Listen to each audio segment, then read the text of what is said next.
So I want to bring you along on what I feed my hermit crabs. This is a pyramid I created that I usually like to use as a guide on what I should be feeding my hermit crabs. So this is just a little reminder. Half of whatever we are feeding our hermit crabs should be proteins. Proteins are very important for our hermit crabs. I like to feed dehydrated mixes just because it's simple, and I usually purchase them from trusted sellers, my favorite trusted sellers. So a lot of these mixes consist of different food groups, but I do like to mix it up regardless. There are a few mixes that I make as well on my shop, so I like to give them a variety. We should never be offering the same thing in a week. Now, these mixes, I only offer half a quarter teaspoon of each. I do give them quite of a variety. You don't have to really do that, but it's just a preference. I like to give them an option. So here I put in 3 different dehydrated proteins. They are mixed with other things as well, but the main ingredient in these options are proteins. You can also find some dog treats or cat treats. This here is chicken liver. They can have dehydrated or freeze-dried shrimp. You can find at your local pet store. So those are easy finds. There's plenty of things that you can offer them that are dehydrated or even freeze-dry. You can find different freeze-dried fruits as long as it's single ingredient and it's just that one ingredient. You can offer it to your crabs. Now this is some trout that I dehydrated myself. You can purchase from your local farmer's market, dehydrated, and then add some oil to it as well to keep it nice and moist, and your crabs will enjoy it as well. You want to stay away from hermit crab pellet food. Those are toxic and will make your crab sick.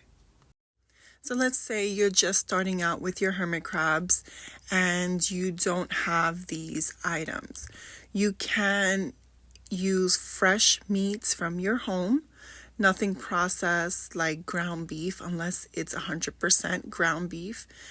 You can offer chicken, beef, pork. Those can be offered raw or even half cooked. You want to make sure that those things are not seasoned or even cooked in any unsafe oils. Choose a specific time that you're going to be doing dinner for them every day so your hermit crabs get used to a routine. If you're doing fresh, that should be removed within 24 hours after putting it in the tank. I like to remove it the next morning just to avoid any mold or any bugs.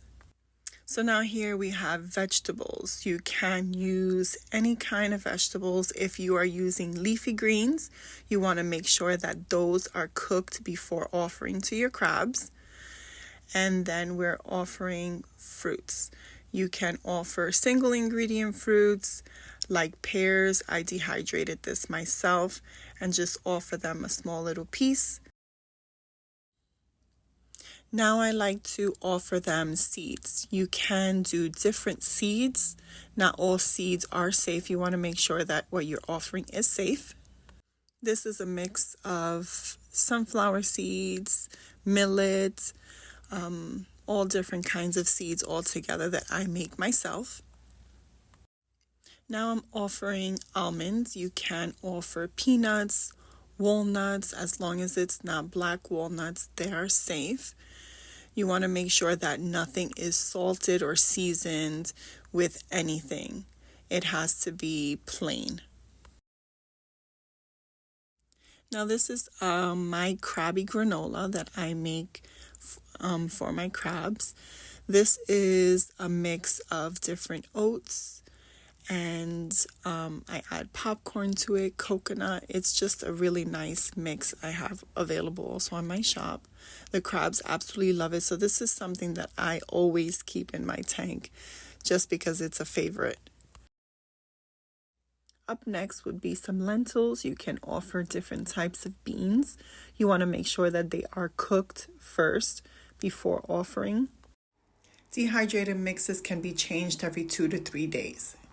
Now, I like to offer supplements as well. This is bee pollen. I love to give this several times a week. The crabs absolutely love it. You can find that on Amazon or even at Walmart in your seasoning section. Now, I do like to top it off with some type of worms or bugs in the center, some type of protein. I do give them a few of different variety during the week, so I like to change it up. You can do mealworms, dehydrated crickets, freeze-dried crickets, bloodworms. This you can find in your local fish department, just like you can find the dried shrimp. They can have any freeze-dried shrimp. This next part consists of supplements. You want to offer a healthy algae. I like to offer spirulina. You can put just a little bit in a corner or even sprinkle it over their food throughout their dish. Now, these are the most important things that they should have available in their tank at all times. I like to call them staples. Now, these are 3 things, like I mentioned, that are very important. Calcium should always be available in their tank. Without the calcium, they lack the nutrition and the minerals that they need to have a healthy molt, which is very important. Now, you can use different types of calcium. You can use cuttlebone, oyster shell powder, even eggshells. You can use what you have at home. Worm casting you can find on Amazon and even at Home Depot, organic. Now, this here is green sand. You want to use organic green sand fertilizer. You can find it on Amazon. There are a few great shops.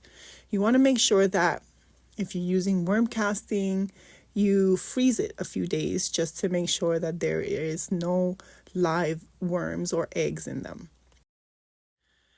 Now, this part is not necessary. This is just something that I like to do. I do have a staple shelf that I keep off of the substrate. You actually attach it to your glass. It helps maximize the space in your tank. But the crabs are very active because of it. Absolutely love it. This is something I make on my shop, and I like to keep different types of seed mix inside that staple shelf. So I would just add a few of my favorite in there that I see that they like the most.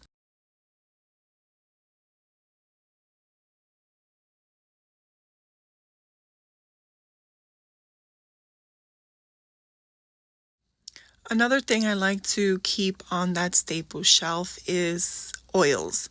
Oils are important for our hermit crabs. It's great for their exoskeleton. It keeps it nice and shiny and healthy. I have noticed, now there's nothing proven scientifically that the oils help reduce the time for molting, but I have noticed with my crabs personally that they do have shorter molt cycles. You can use any type of safe, healthy oils. I make my own infused oils in my shop. You can use extra virgin olive oil, coconut oil. As long as they are organic and unrefined, they're safe to use for your crabs. I do suggest only adding a few drops in either an oil dish or over their food. We don't want to give them a whole lot of oils so it doesn't get into their gills, because this can suffocate them. So this is pretty much it. I hope this was helpful. If you have any questions, please feel free to leave it in the comments.